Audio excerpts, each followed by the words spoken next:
죄인 괴수에게 넘치는 은혜 3장. 나는 과연 그리스도를 믿는 믿음이 있는가? 이런 일이 있기 전에 내가 교회 첨탑에 종치는 일을 큰 낙으로 삼았다는 사실을 밝혀두고 싶다. 하지만 양심이 예민해지면서 그런 행위가 헛되다고 생각했고 결국 그 일을 그만두었다. 그러나 마음에는 여전히 종을 치고 싶은 열망이 있었다.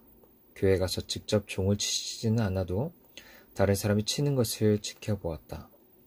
이런 행동 역시 신앙적이지 않다고 생각했지만 욕구를 떨치지 못하고 교회 가서 구경하고 돌아오곤 했다.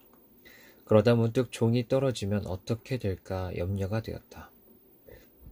그래서 교회 이쪽에서 저쪽까지 놓인 들보 아래 서 있으면 안전하겠다 싶어 그곳에 서 있기로 했다. 그러나 혹시 종이 흔들리다가 떨어지면 먼저 벽에 부딪혔다가 내 쪽으로 떨어질 텐데 그러면 들보 아래에 있다가 종에 맞아 죽을 수도 있겠다는 생각이 들었다. 그래서 자리를 옮겨 교회 문 앞에 서 있으면서 종이 떨어지더라도 견고한 벽 뒤에 숨으면 되니까 안전하다고 생각했다.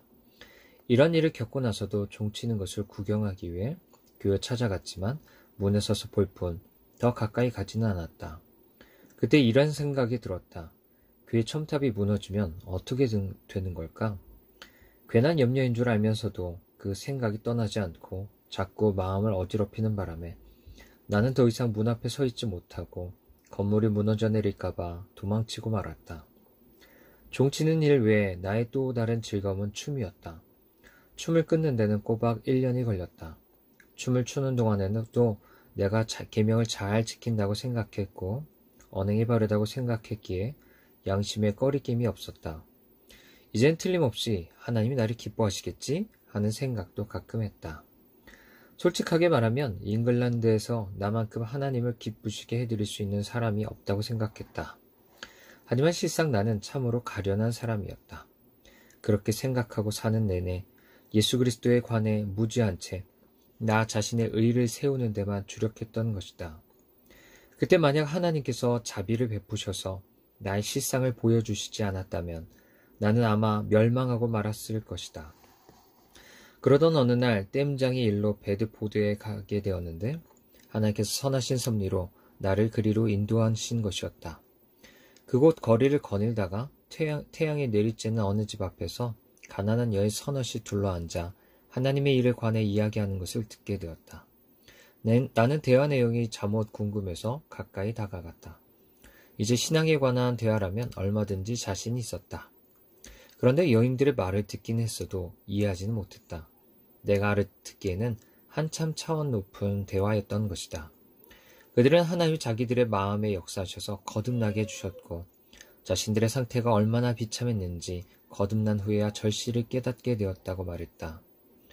하나님께서 예수 그리스도 안에 두신 사랑으로 어떻게 자기들의 영혼을 찾아주셨고 어떤 말씀과 약속으로 자신들을 새롭게 하시고 위로하셨으며 마귀의 시험을 이기도록 붙들어 주셨는지에 대해서 서로 이야기했다. 더 나아가 사탄의 여러 가지 암시와 유혹에 관해서 말했고 사탄에게 어떤 방식으로 공격을 당했고 그 가운데서 어떻게 힘을 얻었는지 이야기했다. 거듭난 뒤에도 마음의 비참함과 불신앙이 여전히 남아있다고는 말도 주고받으면서 자신들의 의가 불결하여 작은 선이라도 이루게 불충분하다고 했다. 또 그것을 정죄하고 멸시하고 증오했다. 난 그들의 대화에 기쁨이 배어있다고 생각했다. 그들의 말은 성경적인 확신에 차 있었고 그들의 표정에도 은혜 받은 표시가 역력해서 마치 새로운 세계를 발견한 것처럼 보였다. 이웃들로부터 초연하여 고고하게 따로 사는 사람들 같았다. 여인들의 대화를 들으면서 다시 마음이 흔들리기 시작했다. 나는 아무것도 아니라는 회의가 밀려왔다. 내가 신앙과 구원에 관해 품어온 생각들을 다 털어봐도 나는 거듭난 적이 없고 말씀과 약속이 주는 위로를 맛본 적도 없고 다만 내 악한 마음의 기만성과 폐역성만 남아있다는 것을 알게 된 것이다. 마음속에 은밀하게 드는 생각에는 관심이 없었고 사탄의 유혹이 어떤 것인지 어떻게 그 유혹을 뿌리치고 이길 수 있는지도 몰랐다. 여인들의 대화 내용을 곰곰이 생각하면서 그 자리를 떠나 다시 일하러 나섰지만 그들의 대화가 잊히지 않았다. 자꾸만 생각났다. 그들의 말을 듣고 받은 감화가 아주 컸던 탓이다. 그들의 말을 듣고 나서야 비로소 내가 진정으로 경건한 사람이라는 증표가 없다는 것을 알았다. 또 그런 증표가 있는 사람이 참으로 복된 상태에 있다는 것을 깨달았다. 그래서 틈만 나면 그 여인들을 찾아갔다. 그때마다 그 자리를 쉽게 떠날 수가 없었고 그들을 만날수록 내 상태에 관한 의문도 더 깊어졌다. 지금도 기억이 나는데 그때 내 안에 두 가지를 발견하게 되었다. 그 때문에 내가 얼마나 어둡고 무지하고 탐욕적이고 불경건한 사람인가 하는 생각이 들어 놀랐다. 한 가지는 내가 너무 물러서 사람들이 성경을 인용하여 주장하는 것을 잘 믿는다는 것이었고, 다른 한 가지는 한번 듣거나 읽은 유익한 내용에 집착하는 성향이 있다는 것이었다. 이 두 가지가 마치 사람의 혈관에 붙어서 다고다고 하는 거머리처럼 내 마음에 착 달라붙어 있었다. 당시 나는 영혼과 천국에 관한 일들에 온 마음이 집중되어 있어서 내가 아는 한 쾌락도 돈벌이도 어떤 설득이나 협박도 내 마음을 다른 데로 돌릴 수 없었다. 내 마음을 하늘에서 땅으로 끌어내리기가 쉽지 않았다. 물론 그 후로 땅에서 다시 하늘로 마음을 끌어올리기가 쉽지 않았던 것도 사실이다. 그 시절을 회상할 때 빼놓을 수 없는 것 한 가지가 있다. 내가 사는 동네에 마음이 잘 통하는 젊은 친구가 있었는데 그는 저주와 욕과 방탕한 생활을 일삼았다. 그래서 내가 신앙생활에 힘쓴 뒤로는 그와 연락을 끊고 지냈다. 그리고 계절이 바뀌었을 무렵 길을 가다 우연히 만난 그에게 그동안 어떻게 지냈느냐고 물었다.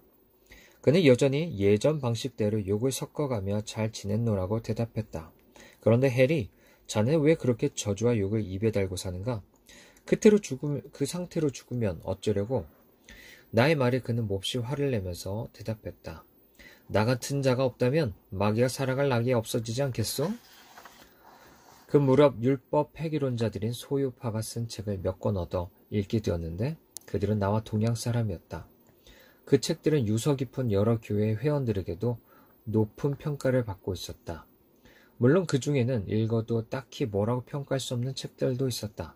그 책들을 읽다가 그들의 견해에 대해 내 힘으론 판단할 수 없음을 깨닫고 그 문제를 놓고 간절히 기도했다.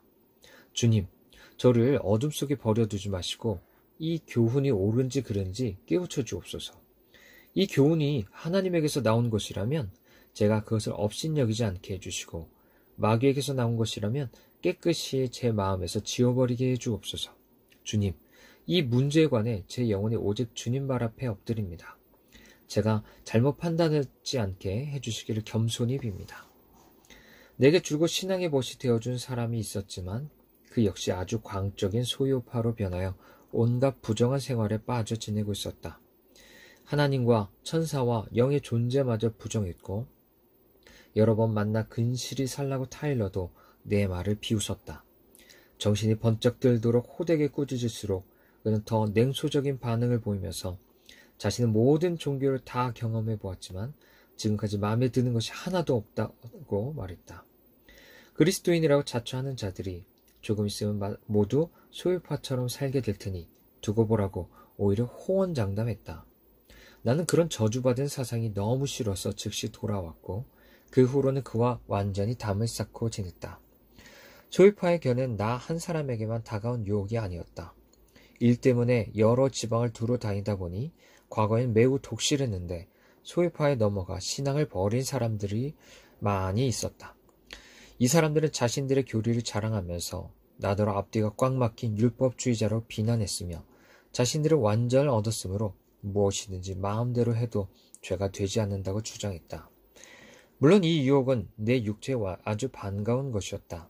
당시 나는 젊었고 본능의 충동이 절정에 달해 있었기 때문이다. 그러나 나를 더 좋은 일에 쓰시려고 작정하신 하나님은 내게 하나님의 이름을 두려워하는 마음을 주시고 그런 저주받은 교훈에 빠지지 않도록 지켜주셨다. 나 자신의 지혜를 의지하지 않고 보호와 인도를 간절히 구하는 마음을 심어주신 하나님의 은혜를 무엇으로 다 갚을까? 기도한 후로 나는 소유파의 오류에서 뿐만 아니라 그 교훈에서 같이 전해온 사설에서도 건짐을 받음으로써 기도 응답의 결과를 꾸준히 확인했다. 그 당시 내게 아주 귀중했던 것은 바로 성경이었다. 이젠 성경을 새로운 눈으로 보고 전과 다른 방식으로 읽기 시작했다. 특히 어렵기만 했던 바울 서신이 감미롭고 감동적으로 다가왔다. 나는 주로 성경을 읽거나 읽은 내용을 묵상했다. 그러면서 진리를 밝히 깨닫고 천국과 영광에 이르는 길을 알게 해달라고 하나님께 간구했다. 성경을 읽는데 다음 구절이 내 마음을 강하게 사로잡았다. 어떤 이에게는 성령으로 말미암아 지혜의 말씀을, 어떤 이에게는 같은 성령을 따라 지식의 말씀을, 다른 이에게는 같은 성령으로 믿음을. 고린도전서 12장 8절 9절. 성령님이 이 말씀으로 특별한 것을 전하려고 하신다는 것은 전부터 알고 있었지만 당시 내게는 일반적인 것, 다시 말해서 다른 그리스도인들이 갖고 있는 깨달음과 지혜만이라도 절실히 필요했다.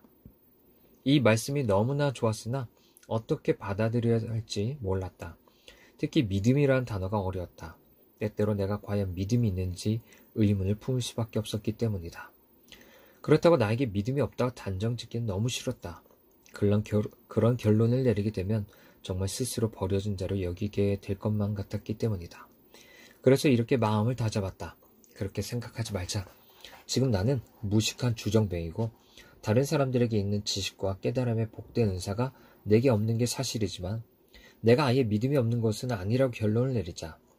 믿음이 무엇인지 잘 알지는 못하지만 나중에 좀 더 분명하게 확인한 것처럼 사탄의 꿰매 넘어가 스스로 믿음이 없다고 결론 내린 사람치고 마음의 안식이나 평안을 얻은 예를 본 적이 없었고 게다가 완전히 절망으로 떨어지는 게 너무 싫었던 것이다. 이런 생각 때문에 한동안 내게 믿음이 필요하다는 사실을 받아들이기가 두려웠다. 하지만 하나님께서는 내 영혼이 그런 식으로 멸망하도록 허락하지 않으셨다. 하나님은 내 마음에 이런 우울하고 어두운 결론이 맴돌 때마다 믿음이 있는지 확신하기 전까지는 마음을 놓을 수 없다는 생각을 자꾸 일으켜 주셨다. 내가 진짜 믿음 없다는 것을 어떻게 알 수 있을까? 반대로 믿음이 있다면 그것을 어떻게 알 수 있는가? 이런 생각이 마음에서 끊이지 않았다. 한 가지 확실한 것은 만약 내게 믿음이 없다면 영원히 멸망하게 된다는 것이었다. 처음에는 믿음의 문제를 가능한 축소해서 생각하려고 노력했지만 일단 진지하게 생각하고 난 후부터는 내게 과연 믿음이 있는지를 스스로 시험해 볼 의지가 생겼다. 그러나 가련하게도 나의 무지와 우둔함 때문에 어떻게 시험해야 하는지도 알지 못했다. 마치 한 번도 본 적 없고 관심도 없던 진귀한 예술품을 처음부터 끝까지 혼자 만들어내야 하는 것만큼이나 답답하고 막막했다. 그 문제를 골똘히 생각하고 있을 때 시험자가 속임수를 들고 찾아왔다. 시험자는 자신의 속임수를 뒷받침하는 것처럼 보이는 성경 구절을 사용하여 내가 믿음이 있는지를 판가름할 수 있는 유일한 방법은 몇 가지 기적을 일으켜보는 것뿐이라고 내 마음에 속삭였다. 하루는 엘스토에서 베드포드로 가는 길에 기적을 일으켜서 내게 믿음이 있는지를 시험해보고 싶은 유혹이 강하게 들었다. 당시에 생각해낸 방법은 말을 타고 가는 길에 드문드문 보이는 진흙 구덩이들에게는 말라버려라 라고 명하고 마른 땅에는 진흙 구덩이가 되라 라고 명하는 것이었다. 실제로 한번 해볼 요량으로 그렇게 말하려는 순간 먼저 외딴 곳으로 가서 하나님께 그런 능력을 달라고 구하자 하는 생각이 불현듯 들었다. 그런데 기도를 마치자 만약 시도했다가 아무 일도 일어나지 않으면 나에게는 믿음이 없다고 판명날 것만 같아 두려웠다. 그래서 그럴 바에는 아예 시도하지 말고 조금 더 기다려보자라는 결론을 내렸다. 이렇게 해서 상황이 더 곤란해졌다. 그런 기이한 일을 해낼 수 있는 사람만 믿음이 있는 거라면 지금 나는 믿음이 없고 앞으로도 한동안은 믿음을 가질 수 없을 거라고 단정지었기 때문이다. 이처럼 나는 마귀와 나 자신의 무지 사이를 이리저리 오가며 한동안 어찌해야 좋을지 종잡을 수가 없었다.